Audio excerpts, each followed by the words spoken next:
Africa for the last couple weeks, and on our shelves before we left for March break, there was a new read aloud, and everybody was so excited.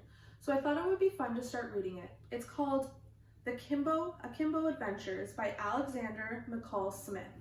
It is about a boy that lives in Africa, and he lives amongst many animals, and we're going to learn about his journey. In this book, there are 3 different stories, and we're going to start with the first one.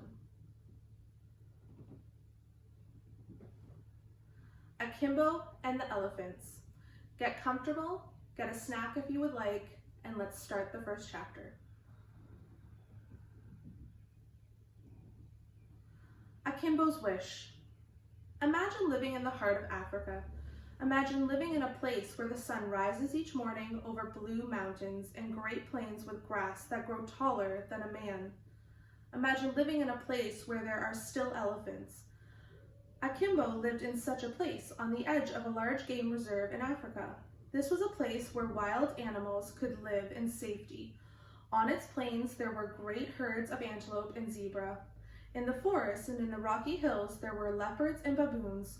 And of course, there were great elephants who roamed slowly across the grasslands and among the trees. Akimbo's father worked here. Sometimes he drove trucks, sometimes he manned the radio, or helped to repair the trucks. There was always something to do. If Akimbo was lucky, his father would occasionally take him with him to work. Akimbo loved to go with the men when they were off deep into the reserve. They might have to mend a game fence or rescue a broken down truck, or if it might just be a routine patrol through the forest to check up on the animals. Sometimes on these trips, they would see something exciting. Look over there, his father would say. Don't make a noise, just look over there.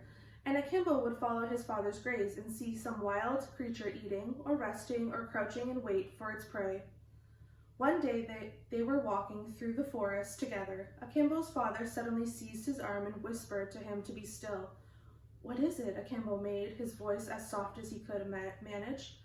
Walk backwards, very slowly. Go back the way we came. It was only as he began to inch back that Akimbo realized what had happened. There in a clearing not far away were 2 leopards. One of them, sensing that something was happening, had risen to his feet and was sniffing the air. The other was still sleeping. Luckily, the wind was blowing in the wrong direction, or the leopard would have smelled their presence. If that had happened, then they would have been in even greater danger. That was close, his father said. Once they had got away, I don't like to think what would have happened if I hadn't noticed them in time.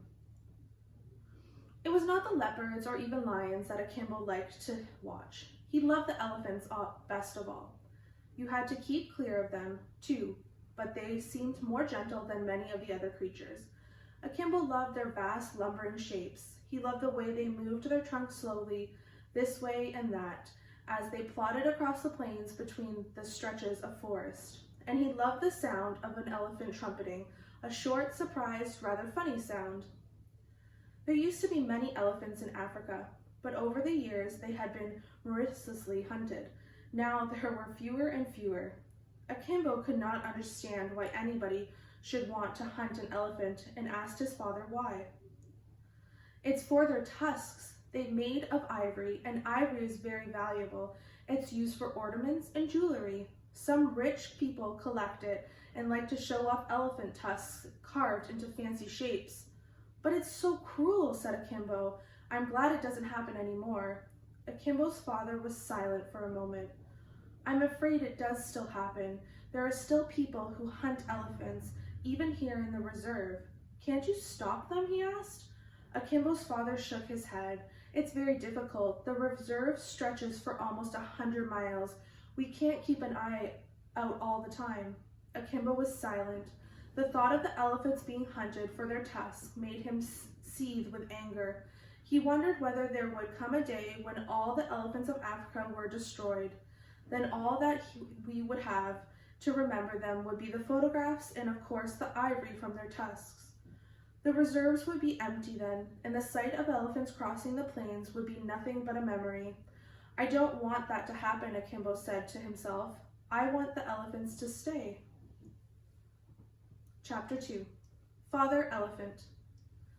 A few weeks later, Akimbo was to be reminded of what his father had said about the poachers. "We have to go out and check up on a water hole," his father said. "Do you want to come with us?" "Yes," said Akimbo eagerly. "It'll be a rough ride," his father warned him. "There isn't even a track for much of the way." "I don't mind. I know how to hang on." Akimbo's father was right. It was not an easy journey, and it was very hot as well. At noon the sun burned down, and it was unbearably hot on the truck cabin. Akimbo wiped the sweat off his face and drank the great gulps of water from the water bottles, and he didn't complain once. They had to travel slowly as there were rocks and potholes which could easily damage the truck if they came upon them too quickly. Every now and then, a concealed rock would scrape against the bottom of the truck with a painful jarring sound, and everybody inside would wince. But no damage was done, and they continued their journey. During the hot hours of midday, a few animals will venture out of the shade of the trees and the undergrowth. But Akimbo saw a small herd of zebra cantering off to safety, throwing up a cloud of dust behind them. Then, quite suddenly, one of the men in the back of the truck hit his fist on the top of the roof and pointed off to the left. Akimbo's father brought the vehicle to a halt. "What is it?" he called out. The man leaned over the cabin. "Vultures! Flocks of them!" The eyes of all the others followed the man's gaze. Akimbo saw nothing at first, but when he craned his neck, he saw the birds circling in the hot, still air. Even from this distance, he could tell that there were lots of them, and so he knew that something big was attracting their attention. Akimbo's father turned to one of the other men. "Do you think the lions finished a meal?" The other men looked thoughtful. "Maybe, but there are rather a lot of vultures for that. Do you think we should go and take a look?" Akimbo's father agreed.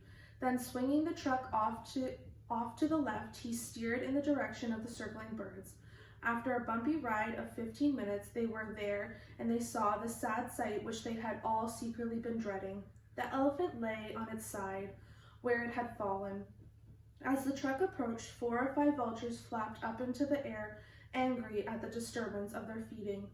Akimbo's father looked furious as he drew the truck to a halt.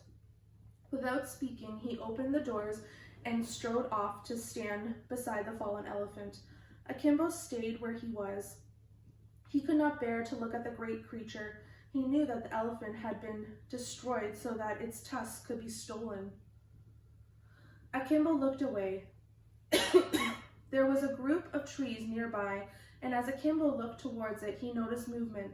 Then a little way away, the vegetation moved. Akimbo strained his eyes to see more. He was sure an animal was there, but it was difficult to see through the thick covering of leaves and branches. He hoped it was not a buffalo, which could be dangerous. There was another movement, and this time Akimbo was looking in the right place. Quickly opening the door of the truck cabin, Akimbo leapt out and ran to where his father and the other man were standing. "Look," he cried out, "look over there." The man spun around. As they did so, the baby elephant broke cover. It took a few steps and then stopped, as if uncertain what to do. It raised its trunk and sniffed the air, then it dropped a trunk and stood quite still. Akimbo noticed that it had a torn right ear. It's her calf," said the father. "It's very young." They stared at the calf for a few minutes. The tiny elephant was obviously confused. It saw its mother lying motionless on the ground, and it wanted to join her. At the same time, its instinct told it to keep away from the intruding men. "Can we look after it?" Akimbo asked. Akimbo's father shook his head. "No, the herd will pick it up. If we leave it here, another elephant will come for it." "But it's so small. Can't we take it back to the compound and look after it?" "It will be all right," said Akimbo's father. "It's best not to interfere." They began to walk back to the truck. At a distance, the little elephant watched them go, withdrawing silently as they moved. When the engine started, Akimbo saw it run back to the shelter of the trees. "Goodbye," Akimbo muttered under his breath. "Good luck." The truck turned away.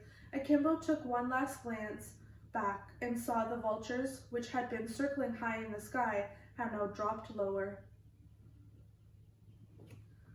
That's the end of chapter 1 and 2. I hope you enjoyed it today.